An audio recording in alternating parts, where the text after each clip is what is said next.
बिस्मिल्लाहिर्रहमानिर्रहीम। अस्सलाम वालेकुम नाज़रीन, आप यूट्यूब और फेसबुक चैनल देख रहे हैं। मैं राना उज़ैर हूँ। नदरकाम इमरान खान के खिलाफ परवेज़ खट्टक की प्रेस कॉन्फ्रेंस और फिर उनकी पार्टी को लॉन्च करना, और वो पार्टी जो है वो लॉन्च होते ही ठुस हो चुकी है। इमरान खान के खिलाफ बेतहाशा प्लान्स जो हैं उसको मंजरेआम पर लाया गया, उनको फितना, काफर, फसादी, मरज़ई, इस तरह के इल्ज़ामात उन पर लगाए गए। फिर फ़ौरन एजेंट कहा गया DGI-SPR की जानिब से, और फिर परवेज़ खट्टक साहब ने भी कुछ बड़ी ख़तरनाक बातें की जिसने इस पाकिस्तानी सियासत में भूचाल मचा कर रखा हुआ है। मैं कुछ बड़ी डेवलपमेंट्स हुई हैं जनाब आज, और बड़ी खबरें लेकर आपकी खिदमत में हाजिर हुआ हूँ। सबसे पहली खबर पर आज हमने बात करनी है कि हाजिर सर्विस जर्नल सड़कों पर आ चुके हैं और जनरल आसिम मुनीर को आर्मी चीफ मानने से साफ साफ इनकार कर दिया गया है। जनाब आखिर वजह क्या है, ये दावा कहां से सामने आ रहा है, ये सब बहुत इंपॉर्टेंट है कि जनाब ये किसने ये सारा खेल रचाया और फिर फौज के अंदर इस वक्त क्या मामलात हैं। और 2 दिन कोर कमांडर्स कॉन्फ्रेंस भी चली, आखिर उसकी वजह क्या थी, तमाम डिटेल्स मैंने आपके सामने बमा हकाइक और बमा सबूत रखनी है। और दूसरी खबर पर आज हमने बात करनी है कि वज़ीर-ए-आज़म हाउस में बेलबास लड़कियां मंजर-ए-आम पर आई हैं, वो पकड़ी गई हैं, आखिर वो क्या कर रही थी और वज़ीर-ए-आज़म के फ्लोर नंबर 4 पर क्या कुछ होता रहा, ये तमाम डिटेल्स आपके सामने रखनी है। और फिर जनाब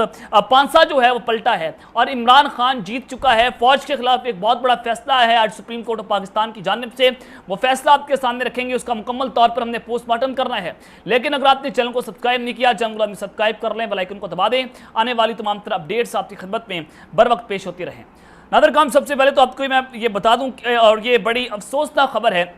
कि पेशावर में धमाका हुआ है और 8 अफराद जख्मी हुए हैं। तफसीलात के मुताबिक पेशावर के इलाके हयाताबाद के फेज 6 में धमाका हुआ है और धमाके के नतीजे में 8 अफराद जख्मी हुए हैं और कानून नाफिज करने वाले इदारे और मुकामी पुलिस मौके पर पहुंच गई, जबकि जख्मियों को तिब्बी अमदाद के लिए अस्पताल मुंतकिल किया जा रहा है। और धमाके के बाद कानून नाफिज करने वाले इदारों ने इलाके को घेरे के अंदर ले लिया है और धमाका सिक्योरिटी फोर्सेज की गाड़ी के करीब हुआ। इब्तदाई तहकीकात के मुताबिक धमाका खुदकुश हो सकता है और पुलिस ने कहा है कि दहशतगर्दों का टारगेट सिक्योरिटी फोर्सेज के एहलकार थे और जख्मियों में 2 अफराद की हालत तशवीशनाक बताई जा रही है। और जो एस्केंट हैं वकास रफीक, उन्होंने बताया कि जख्मियों में 6 पुलिस एहलकार भी शामिल हैं। खुदकुश हमलावर ने गाड़ी FC की गाड़ी से टकराई थी। जनाब मैंने मुकम्मल डिटेल्स आपके सामने रखी हैं। लेकिन दूसरी जानिब एक जानिब तो पाकिस्तान की जो इस वक्त इलाकी सूरत हाल है, पाकिस्तान के जो हमारी, अगर आप दहशतगर्दी की बात करते तो इस वक्त हालात अच्छे नहीं हैं। लेकिन दूसरी जानिब एस्टैब्लिशमेंट का सबसे बड़ा मकसद है इमरान खान साहब को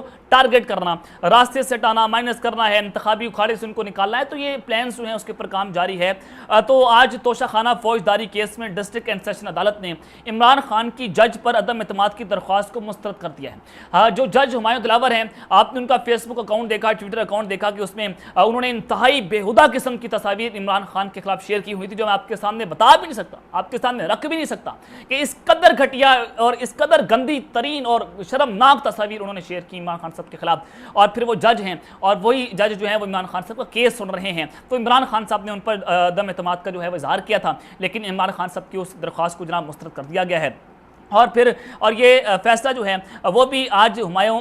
दिलावर ने सुनाया है और आज इमरान खान की हाज़िरी से इस्तिस्ना की दरख्वास्त जो है मंजूर कर ली गई है, जबकि इमरान खान साहब को 20 जुलाई को ज़ाती हैसियत में तलब किया गया है। और लेकिन जनाब इस के अंदर अदालत ने सोशल मीडिया पर चलाई जाने वाली मुहिम पर तहफ़्फ़ुज़ात का इजहार किया और जज हुमायूं दिलावर ने कहा कि अपने तहफ़्फ़ुज़ात को फैसले में तहरीर किया है और Islamabad high court social media मुहिम के मामले को देख सकती है। तो ये उन्होंने बड़ा वाज़ेह कहा कि अकाउंट जो है वो तो मेरे नाम से है, लेकिन चला इसको कोई और रहा है। यानी आप समझ लें कि कौन चला रहा है, कौन जनाब ये सारा मामला जो है वो चला रहा है। और दूसरी जानिब आज इत्तेदाद एहसन साहब ने जो है वो मीडिया से गुफ्तगू की है और उन्होंने कहा है कि नवाज शरीफ चाहते हैं कि फौज और अदलिया में टकराव पैदा हो जाए और हम इस मुल्क के ऊपर राज करें। और लतीफ़ खोसा साहब जो हैं वो भी उनके हमरा थे और उन्होंने भी कहा कि माजी में बीबी शहीद और हम पर दबाव डाला गया कि फौजी अदालतें जो हैं वो लगने दें, लेकिन हमने इनकार किया। मैं पीपल्स पार्टी का वज़ीर दाखिला भी रहा हूँ, ये जनाब इत्तेदाद एहसन साहब बात कर रहे हैं। और बीबी शहीद कहती थी कि हम चाहें हमारी हुकूमत ख़त्म हो जाए लेकिन मिलिट्री कोर्ट्स नहीं बननी चाहिए। इस मौके पर लतीफ़ खोसा ने कहा कि मिलिट्री कोर्ट सिविलियन से ट्रायल नहीं कर सकती। आबिद ज़ुबैरी साहब के दलाइल मुकम्मल हुए और आबिद ज़वारी ने भी हमारे मौक़िफ़ को दोहराया कि मिलिट्री कोर्ट्स में सिविलियन के ट्रायल को नहीं हो सकते और आर्टिकल 8 में 2D को कलअदम करार दिया जाए। या आर्टिकल 4 और 9 के खिलाफ है और अटारनी जनरल का ख्याल था कि फुल कोर्ट बनाए जाए और जो है वो हम खुद इस्तदा कर रहे थे कि फुल कोर्ट बनाई जाए, लेकिन जस्टिस आयशा शेख ने कहा कि आपको कैसे पता कि चीफ जस्टिस ने बेंच की तश्कील में सबसे मुशावरत नहीं की। तो हमने आपको यहाँ पर जनाब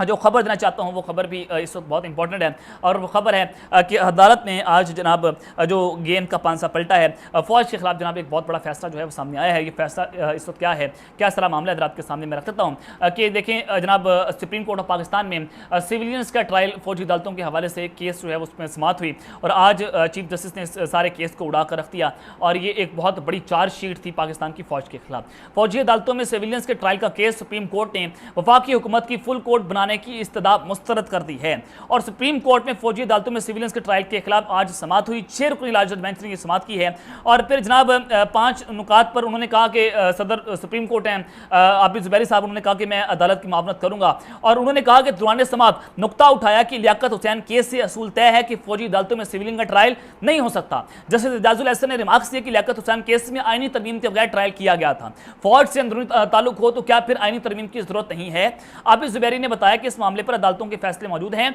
और 21वीं आईनी तरमीम के खिलाफ दरखास्तों पर अदालत ने जुडिशल रिव्यू की बात की थी। बुनियादी नुकता है कि जो इल्जामात हैं उनसे मुल्जिमान का ताल्लुक कैसे जोड़ा जाएगा। अदालतें कह चुकी हैं कि मुल्जिमान का बराह रास्त ताल्लुक हो तो ही फौजी अदालतें जो हैं उसमें आप ट्रायल कर सकते हैं, और चीफ जस्टिस ने करार दिया कि आप कह रहे हैं कि मुल्जिमान का ताल्लुक ट्रायल के लिए पहली जरूरत है, और फिर उन्होंने कहा कि आपके मुताबिक ताल्लुक जोड़ने और आईनी तरमीम के बाद ही सिविलियंस का फौजी अदालतों में ट्रायल हो सकता है। आबिद ज़ुबैरी ने जनाब दोबारा नुक्ता उठाते हुए सवाल किया और कहा कि क्या आईनी तरमीम के बगैर सिविलियंस का फौजी अदालतों में ट्रायल हो सकता है।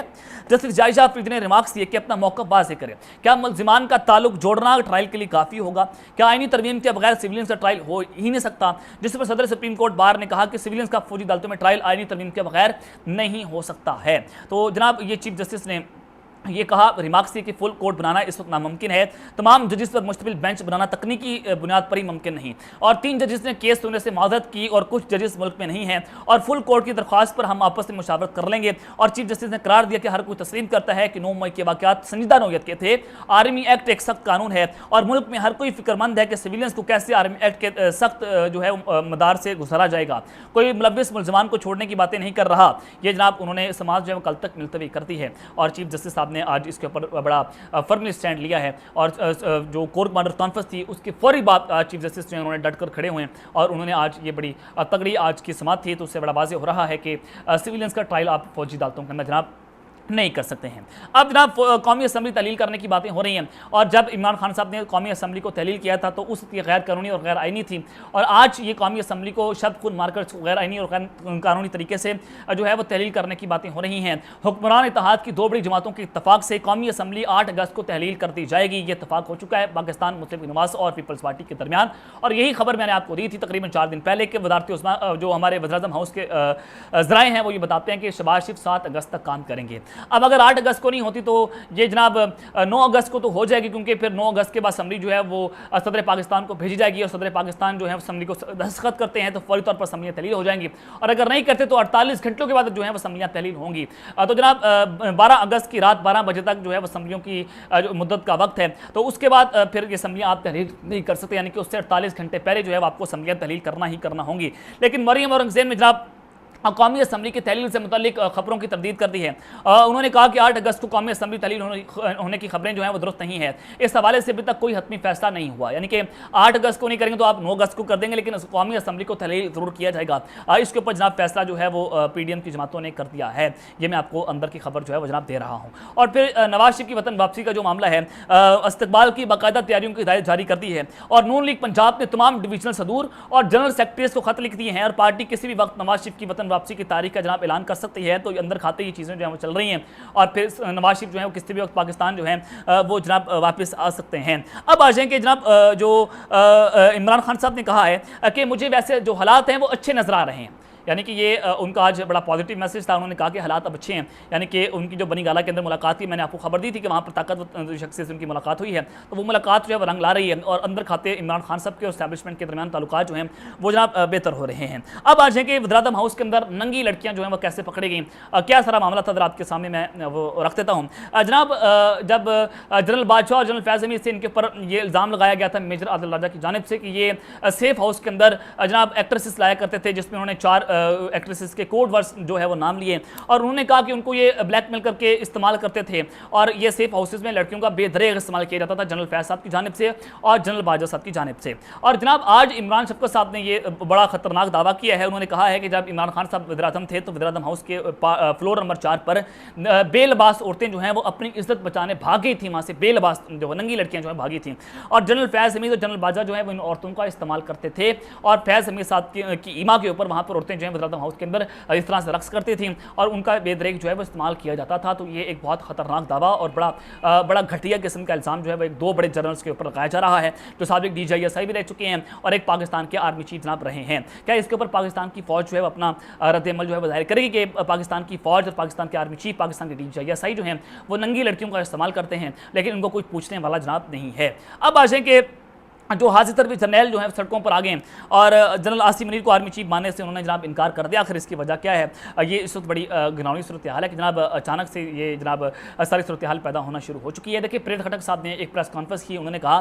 कि तहरीक इंसाफ से पूछा जाए कि उनको 3 से 4 मरतबा जो है वो इलेक्शन की तारीख का मामला हुआ लेकिन उन्होंने इलेक्शन लेने से इनकार कर दिया। अगर आपको ये वजह पता चल जाए तो इतनी खतरनाक वजह है कि जनाब फिर सबके होश जो हैं वो उड़ जाएंगे कि पाकिस्तान तहरीक इंसाफ में मुल्क में क्या चाहती थी। और फिर इमरान शफकत साहब ने इसके ऊपर इमरान खान साहब पर इल्ज़ाम लगाया कि वो मेरा एक जो बड़े करीबी दोस्त हैं वो जनाब इमरान खान साहब से मिलने गए और वहाँ पर इमरान खान ने कहा कि वो देखें बुशरा बीबी जो है पिछले कमरे में 2 महीने से बैठी हुई हैं, बाहर भी नहीं निकली और वहाँ पर बैठ कर दमदरूद कर रही हैं, यानी कि वो जनाब जादू टूने कर रही हैं। यानी इस तरह के घटिया इल्ज़ाम लगाए जा रहे हैं इमरान खान साहब पर और उनकी जो वाइफ हैं उनकी करैक्टर असैसिनेशन की जा रही है पाकिस्तान के सहाफ़ियों की जानिब से। और ये गंद जो जितना भी गंद है ये जनाब सारा इमरान खान साहब को डैमेज करने की साजिश कर रहा है जिसमें इमरान शफकत साहब का नाम जो है वो टॉप ऑफ द लिस्ट है। तो उन्होंने कहा कि जनरल फैज़ हमीद ने इमरान खान को रोका था कि आपने इंतखाब नहीं लेना क्योंकि जनरल आसिम मुनीर आ रहे हैं और ये तुम्हें जीतने नहीं देंगे और इलेक्शन मैनेज करके तुम्हें इलेक्शन से आउट भी कर देंगे और तुम्हारा पत्ता भी साफ कर देंगे। तो इमरान खान साहब को ये कहा गया फैज़ हमीद की जानिब से कि आपने धरना देना है, आपने जलसे करने हैं